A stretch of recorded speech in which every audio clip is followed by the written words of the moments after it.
Steel గ్లాస్తోనూ నీళ్ళు తాగుతాం, గాజు గ్లాస్తోనూ నీళ్ళు తాగుతాం. ఉద్దేశం దాహం తీర్చడమే, కానీ హ్యాండ్లింగ్ వచ్చేసరికి డిఫరెంట్ అవుతుంది. గాజు గ్లాసుని పట్టుకున్నంత భద్రంగా స్టీల్ గ్లాస్ని పట్టుకోం. ఎందుకంటే ఇది పడితే శబ్దం వస్తుంది, కానీ ఇది పడితే పగిలిపోతుంది.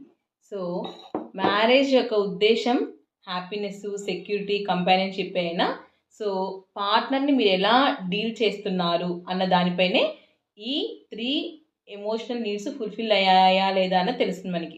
స్టీల్ లాగా హ్యాండిల్ చేస్తున్నారా, గాజు లాగా పగలగొట్టేస్తున్నారా ఏదైనా గొడవ వచ్చినప్పుడు అన్న దానిపైనే మీ మ్యాటర్ లైఫ్ డిపెండ్ అయి ఉంటుంది.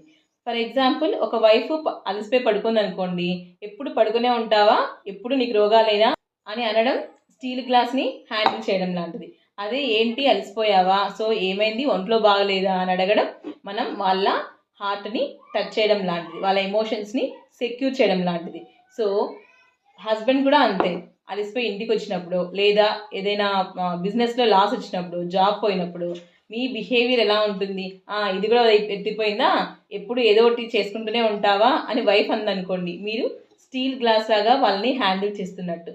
లేకపోతే ఈ జాబ్ కాకుండా ఇంకొక జాబ్ పర్లేదు వస్తుంది అని ధైర్యం చెప్పడం అనేది గాజు గ్లాస్ లాగా వాళ్ళ ఎమోషన్స్ని టచ్ చేయడం లాంటిది.